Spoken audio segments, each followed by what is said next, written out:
حي على الفلاح.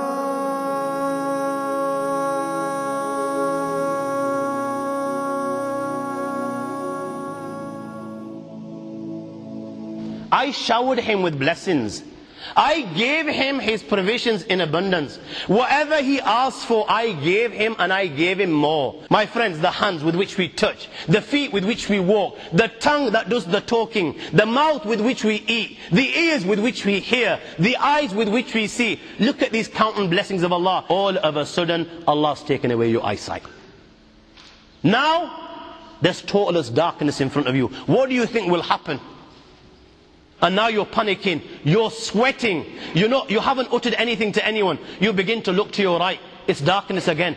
You look into your left, there's darkness again. Now, my friend, you will feel in a manner like you never felt in your entire life. And now, if you were a multi-billionaire and this thing called eyesight was sold on the market, I'm prepared to swear by Allah that you will spend your billions just so that you can buy one blessing which Allah subhanahu wa ta'ala has given you. This is why Allah will say, I gave him everything. I gave him blessings upon blessings. You never asked for them. Tell me, my young friend, when was the last time you ever raised your hand and you thanked Allah for these eyes? When was the last time you ever raised your hand and you thanked Allah for all these blessings that He gave you? My friends, you didn't ask for them, but you know what? He was the Arhamur Rahimeen, the Akramul Akrameen, the Ajwadul Ajwadeen. Without you asking, without you begging, without you prostrating, He would give, He would give, He would give. You had time to wine and dine, but the only thing and being that you didn't have time for the one that gave you these zillions and zillions of blessings. He allowed you to make tawbah, because He accepts tawbah. He embraces those that turn to Him. Till when? Before the soul comes out of your body. He was waiting patiently. Maybe Abdullah today will embrace me. Indeed, he's lived 99 years of sin. Maybe today he will embrace me. Maybe today he will turn to me. But Abdullah didn't. He was still arrogant. Right till death do his part. Allah will say, now bring him. His time's come to an end. He lived a life of sin. He didn't believe. He rejected. And when Allah sends the angel of death, He says to him, bring him to me. The angel of death will go. He will have 12 eyes. He will carry a forked mace made out of fire. My friends, he will have with him 500 angels will accompany the angel of death. He will assume the most horrifying and frightening form any human has ever seen. 500 angels are with him. They will bring a piece of copper. They will bring huge embers of Jahannam. This is how he will come to receive the soul of the enemy of the Lord of the Arsh and Kursi. Ibn Abbas radiallahu ta'ala relates that on one occasion, Sayyidina Ibrahim alayhi salatu wasalam asked the angel of death. He said, O angel of death, show me the form that you assume when you come to take the soul of a good believer, the sons of the Akhirah, the followers of Rasulullah, the lovers of Rasulullah sallallahu alaihi wasallam. Tell me, how do you take their soul? So the angel of death said, Ibrahim, turn your face away. After a short while, he looks at the angel of death, and what does he find? He finds a very handsome young man, beautiful of face, beautiful clothing, sweet smell emitting from his body. When Sayyidina Ibrahim alayhi salatu wasalam saw such a handsome sight, he said to the angel of death, if this was the only blessing that Allah subhanahu wa ta'ala has in store for a believer, just looking at the beauty of your face, that would be sufficient. Ibrahim said, okay, now I want you to show me the form that you take when you take the soul of a disobedient servant of Allah. The angel of death said to Ibrahim, Ibrahim, no. Even though you're a great Nabi of Allah, you will not be able to tolerate this, O Ibrahim. Ibrahim insisted, alayhi salam. Looked away. After a short while, he looks again. What does he see? What he saw was a man, dark black clothing. His head is in the heaven. His feet is on the earth. Flames of fire coming out of his nostrils. Flames of fire coming out of his mouth. Ibrahim alayhi salatu wasalam couldn't tolerate this. He fainted. When he finally gained consciousness, he turned round to the angel of death and said, if this was the only punishment that Allah has in store for a dying servant that is disobedient, then that would be sufficient. No other punishment would be required for him. So this is how the angel of death comes to receive this person. Like I said, you can hide wherever you want. Be it Fort Knox or be it in the depths of the Atlantic. When your time comes, hopefully inshallah the angel of death will not come to you and me in this form, because inshallah we are obedient servants of Allah, and to the best of our ability we will remain obedient till death do us part, inshallah. Well, my friend, for those that don't, you can hide in Fort Knox or the depth of some ocean or the peak of some mountain, North Pole to South Pole. When your time comes to an end, the barrier will be removed, and this is what you will see.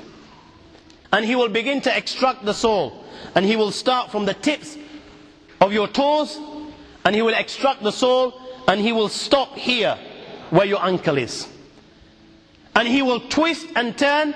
And you know the angels that have come with these whips made out of fire, they will beat him like never before. The body will swoon. He will extract the soul from the ankle. He will stop at the knee. He will twist and turn while the other angels beat.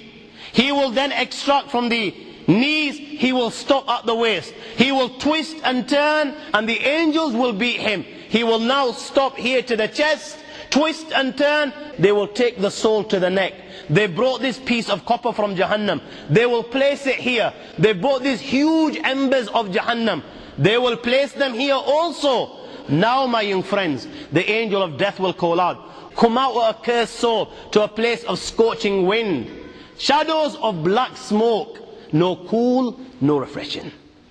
Now the soul will come out of the body. The soul is out. What do you think will happen next? You know, when people get caught out, you begin to blame one another. Now here, your own body and your soul will begin to fight. They will begin to lay blame. The soul will curse the body, and the body will curse the soul. The soul will say to the body, may Allah give you a bad reward. You were quick in disobeying the Almighty Allah. You were slow in obeying Him. Not only have you destroyed yourself, you have also destroyed me. Me, the soul, will be punished, and you, the body, will also be punished. The soul will curse the body, and the body will begin to curse the soul. Here, they're fighting with one another. My friends, now, the earth on which you wronged Allah and you committed sin, this earth will want nothing to do with you, and this earth will begin to curse you. This earth will curse you, and this earth will thank the Lord of the Arsh and Kursi. Hey Allah, millions and millions of thanks for you that today you have rid me of the evil of this man called Abdullah. While this is happening, the army of Iblis will come to Iblis. They're rejoicing, they're partying, and they will say to Iblis, oh Iblis, today we have sent one of the sons of Adam to Jahannam. My young friend, now your soul has been taken out of the body. The hadith of Bara ibn Azib says, the angels that have come with the angel of death, they will not leave the soul inside his hand. They'll quickly take the soul from him, and the cloth that they brought from Jahannam, they will place the soul inside that cloth. You know, this soul will begin to smell.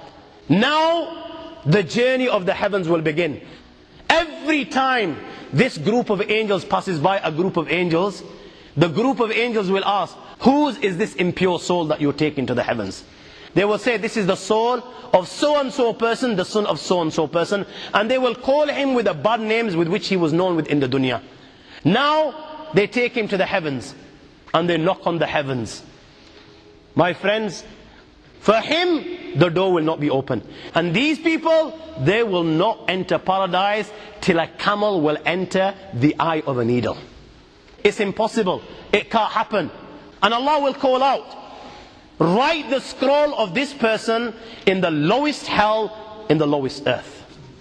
And his soul will be thrown down, hurled down. This is when Rasulullah ﷺ read the verse of the Quran. Whoever associates partners with Allah is like he's fallen from the heaven, and the birds have picked him up, or the wind has carried him to a distant land.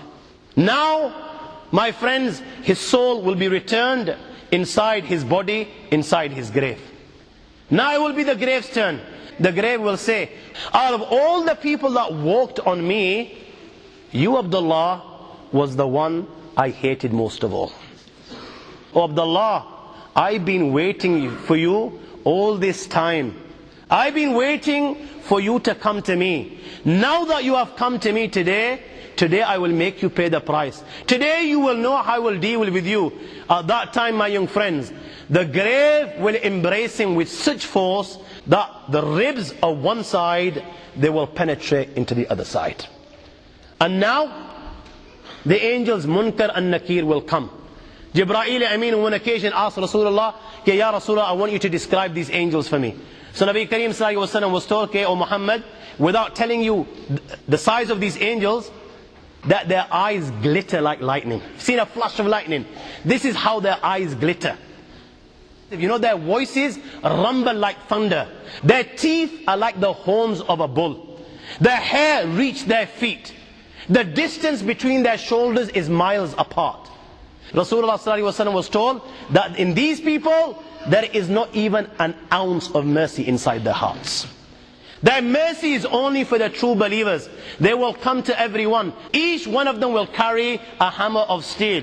My young friends, all those within the dunya, from the humankind and jinn kind, if they were to get together just to pick up one of these hammers, never mind moving it an inch, they will not even be able to move it a millimeter. They will come to him in his grave. They will reproach him. They will ask the three questions. Man rabbuk? Ma dinuk? Man hadha rajul? Who is your Lord? If you haven't lived a life according to the teachings of Allah and His Rasul Sallallahu Alaihi Wasallam, you know what? You will not have the answer. He didn't listen to Allah. He didn't follow the teachings of Rasulullah. He was following his desires. So what is he going to say? La ha ha la adri. I don't know. What's your deen? There was no deen in his life, yeah? You know, he believed that, you know, you turn to Allah when you're 70. You know, when you can't pull anymore, you've got nowhere to go, you've become weak, wrinkles on your faces. This is what he believed, that you go for Hajj at that age. Till then, you know, you enjoy. So what's he going to say? What's your deen? There was no deen in his life. Man hadha rajul? Who was this man? He didn't know who Muhammad Sallallahu Alaihi Wasallam was. He used to follow people like, you know, the movie stars, these pop stars. What's he going to turn around? What's he going to say? He's going to have an answer. Ha ha la adri. And at that time, my friends, they will strike him with that mace with such force, my young friends, that the sparks will spread throughout the grave. And it will be said to him, look above. And a door will be opened to paradise. He will be able to see the blessings of paradise. And it will be said, O enemy of Allah, how do you worship Allah? Then this was your abode. But you didn't. Rasulullah Sallallahu Alaihi Wasallam at that time swore by his life. He will feel such regret, the likes of which he's never felt before. You know, he's seeing Jahannam, and he knows now that he's been deprived. He knows what's going to happen thereafter. At that time, Rasulullah swore by his life that that individual will feel such regret, the likes of which he's never felt before. A door will be open towards hell. This is your abode because you disobeyed Allah. And the hot fire of Jahannam will keep on entering his grave, and he will roast right till the day of judgment. Thereafter, a man will come inside his grave, and this man will begin to mock. He'll begin to take the mick, and he will say to him, you know what? Abshir, good news, glad tidings of what? Of that which troubles you. This is the day that you were promised, but you refused to believe. You didn't believe that you were going to die. You didn't believe there will be accountability. You didn't believe that the angel will come. Today you will pay the price. And he will ask, and who are you? Your face brings bad news. He will turn and say to him, you know the bad deeds that you performed in the dunya? I am those deeds. Allah has given me a body so that you can see what you did in the dunya. And my friends, when he can see his deeds before him in the form of a body, he will begin to beg the Almighty Allah, oh Allah, I beg you, do not bring the final hour.